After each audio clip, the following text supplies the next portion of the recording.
సోమారామం శ్రీ సోమేశ్వర స్వామి temple Pancharama క్షేత్రాల్లో ఈ temple ఒకటి. ఈ టెంపుల్ ఎక్కడ ఉంది, అలాగే టెంపుల్ టైమింగ్స్ ఏంటి, ఈ టెంపుల్కి వెళ్ళాలనుకునే వాళ్ళు నియర్ బై రైల్వే స్టేషన్ ఏంటి, రైల్వే స్టేషన్ నుంచి టెంపుల్ ఎంత దూరం ఉంది, సో ఇవన్నీ కూడా మీకు ఈ వీడియోలో చెప్తాను. అలాగే మొన్న ఫిబ్రవరి 15 మహాశివరాత్రి రోజు ఈ టెంపుల్కే కాకుండా మేము ఇంకా ఏ టెంపుల్స్కి వెళ్ళామో కూడా ఈ వీడియోలో అయితే చెప్తాను. సో లేట్ చేయకుండా మన వీడియో అయితే స్టార్ట్ చేద్దాము. ఫస్ట్ ఈ టెంపుల్ ఎక్కడ ఉందంటే పశ్చిమ గోదావరి జిల్లా భీమవరంలో ఈ టెంపుల్ అయితే ఉందండి. మేము ఫిబ్రవరి 15 మహాశివరాత్రి రోజు అనపత్తి నుంచి భీమవరం అయితే వెళ్ళామండి. సో మా ట్రైన్ అయితే యాక్చువల్లీ 4:50కి అయితే రావాలి, కానీ ట్రైన్ వచ్చేసరికి 5:20 ఆ టైం అయితే అయింది. మేము వెళ్ళే ట్రైన్ నిడదవోలులో ఆగి నిడదవోలు నుంచి మళ్ళీ వేరే ట్రైన్ అయితే మారాలండి భీమవరానికి. ఈ ట్రైన్ అయితే భీమవరం వెళ్ళదు. సో కాకినాడ నుంచి విజయవాడ వెళ్ళే ట్రైన్ ఇది మేము ఎక్స్ప్రెస్ మేము ఎక్కింది. నిడదవోలు వచ్చేసరికి మాకు 7 ఆ టైం అయితే అయింది. మేము దిగే టైంకి నిడదవోలు నుంచి భీమవరానికి అంటే నర్సాపురం వెళ్ళి మేము ఎక్స్ప్రెస్ ఒకటి ఉంది, అది 6:45కి ఆ ట్రైన్ ఉంటుందేమో అనుకున్నాము, కానీ ఆ ట్రైన్ మేము దిగేసరికి అయితే వెళ్ళిపోయింది. కరెక్ట్ టైంకి అయితే బయలుదేరిపోయింది ట్రైన్. నెక్స్ట్ ట్రైన్ 8:40కి అయితే ఉంది, ఆ ట్రైన్ వచ్చేసరికి 9:30 అయితే అయింది. 9:30కి మళ్ళీ నిడదవోలు నుంచి మేము భీమవరం వచ్చేసరికి 11 ఆ టైం అయితే అయింది. మీరు భీమవరం జంక్షన్ లో అయితే దిగాలండి. స్టేషన్ నేమ్ అయితే భీమవరం జంక్షన్ అని ఉంటుంది, గుర్తుపెట్టుకోండి. రైల్వే స్టేషన్ నుంచి బయటికి రాగానే మీకు ఆటోస్ అయితే అవైలబుల్ ఉంటాయి. అలాగే రైల్వే స్టేషన్ నుంచి టెంపుల్కి అయితే మీకు 600 మీటర్ల దూరం అయితే ఉంటుందండి, నడిచి వెళ్ళిపోవచ్చు. సో మీరు రైల్వే స్టేషన్ నుంచి కొంచెం బయట రాగానే ఇలా ఒక జంక్షన్ వస్తుంది, ఇక్కడ నుంచి లెఫ్ట్ సైడ్కి అయితే వెళ్ళాలి. మీకు నియర్లీ ఒక 10 మినిట్స్ అలాగైతే పడుతుంది. మేమైతే నడిచే వెళ్ళిపోయాము, ఒక 10 నిమిషాల్లో నడుచుకుంటూ వెళ్తే టెంపుల్ దగ్గరికి అయితే రీచ్ అవుతారు. ఇక్కడ రైట్ సైడ్ గోపురం కనిపిస్తుంది చూడండి, అదేనండి టెంపుల్ అయితే. మేము వెళ్ళిన రోజు మహాశివరాత్రి రోజు ఎక్కడికక్కడ మనకి cool drinks, water bottles, butter milk అయితే ఇస్తున్నారండి. ఎంట్రన్స్ లోనే మేము వెళ్ళేసరికి కూల్ డ్రింక్స్ అయితే ఇస్తున్నారు. ఒక డ్రింక్ అయితే తీసుకుని తాగేసి ఫ్రీ దర్శనంకి అయితే వెళ్ళామండి. ఇప్పుడు చూపిస్తాను చూడండి, ఇదేనండి ఫ్రీ దర్శనం అయితే. టెంపుల్ కి ఇటువైపు మెయిన్ రోడ్ ఉంటుంది, అటు సైడ్ అయితే వచ్చాం మనం. సో ఇక్కడ జనం అయితే క్రౌడ్ అయితే ఎక్కువ మంది ఉన్నారు, ఎందుకంటే ఆ రోజు మహాశివరాత్రి కాబట్టి. మేము 11:30కి ఫ్రీ దర్శనానికి వెళ్తే నియర్లీ 2 ఆ టైంకి అయితే బయటకు అయితే వచ్చామండి. అంటే నియర్లీ 2.5 అవర్స్ మాకు దర్శనం టైం అయితే పట్టింది. ఇక్కడ టెంపుల్ దగ్గర లాకర్స్ అయితే ఏం లేవండి. అంటే మీ మొబైల్స్ ఏమైనా తెచ్చుకుంటే మన లోపలికి అయితే మొబైల్స్ అయితే తీసుకువెళ్ళచ్చు, బయట లాకర్స్ ఏం లేవు. అలాగే లగేజ్ పెట్టుకోవడం కూడా లాకర్స్ అయితే ఏం లేవు. మీరు ఏమైనా బ్యాగ్లు తెచ్చుకున్నా మీ కోడ్ అయితే తీసుకువెళ్ళచ్చు, లేదంటే ఇక్కడ చిన్న చిన్న షాపులు ఉన్నాయి కదా, సో వాళ్ళ దగ్గర అయితే ఇచ్చి మీరు దర్శనానికి అయితే వెళ్ళొచ్చు. దర్శన టికెట్స్ వచ్చేసరికి ఉచిత దర్శనము, 50 రూపాయల దర్శనము, 100 రూపాయల దర్శనము, అలాగే 200 రూపాయల దర్శనము, ఈ 4 రకాల దర్శనాలు అయితే ఉన్నాయండి. నార్మల్ డేస్ అయితే మీకు ఇన్ని రకాల టికెట్లు ఉండకపోవచ్చు, ఎందుకంటే మహాశివరాత్రి కాబట్టి ఎక్కువ క్రౌడ్ వస్తారు కాబట్టి. సో ఇలాగైతే ఉన్నాయి. నార్మల్ డేస్ లో నాకు తెలిసి ఫ్రీ దర్శనము 50 రూపాయలు అయితే ఉండొచ్చు. టెంపుల్ బయట చాలా రకాల షాపులు అయితే ఉన్నాయి, పూజ సామాగ్రి ఏం కావాల్సిన కూడా అక్కడైతే అమ్ముతున్నారు. అలాగే ఈ టెంపుల్ కి వెళ్ళినప్పుడు భీమవరంలోనే మావుళ్ళమ్మ టెంపుల్ కూడా ఉంటుందండి, చాలా ఫేమస్ టెంపుల్. ఆ టెంపుల్ కూడా వెళ్ళండి. ఆ టెంపుల్ కూడా ఈ టెంపుల్ నుంచి చాలా దగ్గర నడిచి వెళ్ళిపోవచ్చు.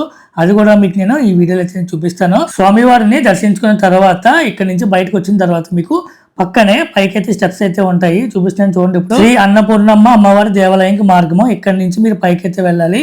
సో ఇక్కడ అమ్మవారు అయితే ఉంటారు. స్వామివారిని దర్శించుకున్న తర్వాత అమ్మవారిని కూడా దర్శించుకోండి. టెంపుల్ టైమింగ్స్ వచ్చేసరికి ఉదయం 5 గంటల నుంచి మధ్యాహ్నం 12 వరకు, అలాగే తిరిగి సాయంత్రం 4 గంటల నుంచి రాత్రి 8:30 వరకునండి. మీరు దర్శనం చేసుకుని బయటకు వచ్చిన తర్వాత అక్కడి నుంచి కొంచెం దూరం వెళ్తే అక్కడైతే నిత్య అన్నదానం అయితే చేస్తున్నారండి.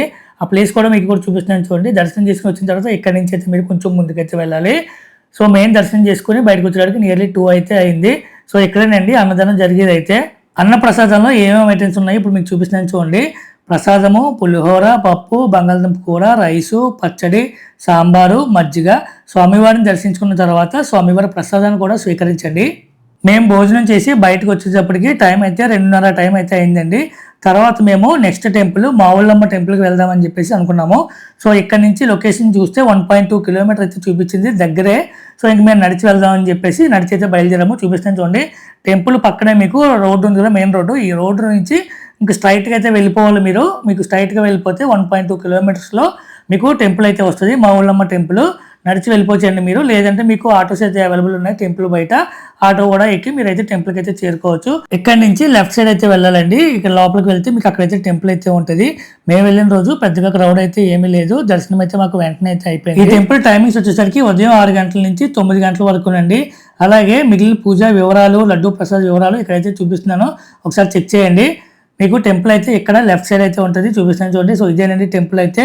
టెంపుల్ లోపలికి మీరు ఫోన్స్ అయితే తీసుకువెళ్ళొచ్చు, కాకపోతే అక్కడ వీడియోస్ ఫొటోస్ అయితే తీయకూడదండి. సో అందుకని నేనైతే ఏమి తీయలేదు. మా ఊళ్ళమ్మ టెంపుల్లో అమ్మవారిని దర్శించుకుని తర్వాత బస్ స్టాండ్కి అయితే వచ్చేసాము, భీమవరం బస్ స్టాండ్. మీకు మా ఊళ్ళమ్మ టెంపుల్ నుంచి బస్ స్టాండ్ అయితే చాలా దగ్గరండి, నియర్లీ 400 మీటర్స్ ఉంటుంది అంతే. మీకు పాలకొల్లు వెళ్ళే బస్సులు 15 నెంబర్ ప్లాట్ఫామ్ దగ్గరికి అయితే వస్తాయండి.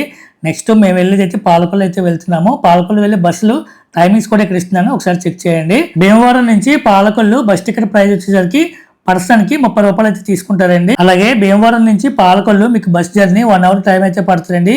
నెక్స్ట్ మేము వచ్చిన టెంపుల్ పాలకొల్లులోని క్షీరా రామలింగేశ్వర స్వామి టెంపుల్. ఈ టెంపుల్ కూడా పంచారామ క్షేత్రాల్లో ఒక టెంపుల్. ఈ టెంపుల్ కి వెళ్ళాలనుకుంటే పాలకొల్లు రైల్వే స్టేషన్ ఉందండి. రైల్వే స్టేషన్ నుంచి ఈ టెంపుల్ కి నియర్లీ 2 కిలోమీటర్స్ అయితే ఉంటుంది. అలాగే బస్ స్టాండ్ నుంచి అయితే మీకు దగ్గరగా ఉంటుంది, 200 మీటర్స్ అంతే. సో బస్ స్టాండ్ అయితే మీకు దగ్గర ఈ టెంపుల్ కి. బస్ స్టాండ్ నుంచి బయటికి రాగానే మీకు గోపురం అయితే కనిపిస్తుంది చూడండి, అదేనండి టెంపుల్ అయితే చాలా దగ్గర. మేము ఈ టెంపుల్ కి వెళ్ళి దర్శనం చేసుకుని బయటకు వచ్చినప్పుడు తీసిన వీడియో ఇది. సో అప్పుడైతే క్రౌడ్ అయితే పెరిగారండి, 7:30 ఆ టైంకి అయితే జనం అయితే ఎక్కువ మంది వచ్చారు. మేము ఈ టెంపుల్ కి రీచ్ అయ్యేటప్పటికి సాయంత్రం 5:15 ఆ టైం అయితే అయింది. అప్పుడైతే పెద్దగా జనం అయితే లేరు. మేము ఫ్రీ దర్శనానికి వెళ్ళాము ఈ టెంపుల్ లో కూడా. ఇక్కడ దర్శన టికెట్లు వచ్చేసరికి ఫ్రీ దర్శనము అలాగే 50 రూపాయల దర్శనం అయితే ఉన్నాయి. మేము ఫ్రీ దర్శనానికి వెళ్ళాము, త్వరగానే బయటకు వచ్చాము. టైం ఉందని చెప్పేసి రెండోసారి మళ్ళీ దర్శనానికి వెళ్ళాము. 2 సార్లు అయితే స్వామివారిని దర్శించుకున్నాము. ఈ టెంపుల్ టైమింగ్స్ వచ్చేసరికి ఉదయం 5 గంటల నుంచి మధ్యాహ్నం 12:30 వరకు, అలాగే సాయంత్రం 4 గంటల నుంచి రాత్రి 8:30 వరకునండి. ఈ టెంపుల్ దగ్గర నుంచి మేము రాత్రి 7:30 టైంకి అయితే బయలుదేరాము. సో మా ట్రైన్ అయితే మళ్ళీ పాలకొల్లు రైల్వే స్టేషన్లో 8:30కి అయితే వచ్చింది. అక్కడి నుంచి అనపర్తి మేము మళ్ళీ వచ్చేసరికి రాత్రి 12:30 అయితే అయింది. అక్కడి నుంచి మా ఇంటికి వెళ్ళేటప్పటికి రాత్రి 1 గంట అయితే అయిందండి. సో ఆ విధంగా ఫిబ్రవరి 15 మహాశివరాత్రి రోజు నేను మా ఫ్రెండ్ ఈ 3 ఆలయాలకి అయితే వెళ్ళామండి. సో అది ఫ్రెండ్స్ ఈ వీడియో కనుక మీకు నచ్చినట్లయితే లైక్ చేయండి, అలాగే ఛానల్ సబ్స్క్రైబ్ చేసుకోండి. మా అమ్మాయి నా ప్రపంచం. Thank you so much for watching this video.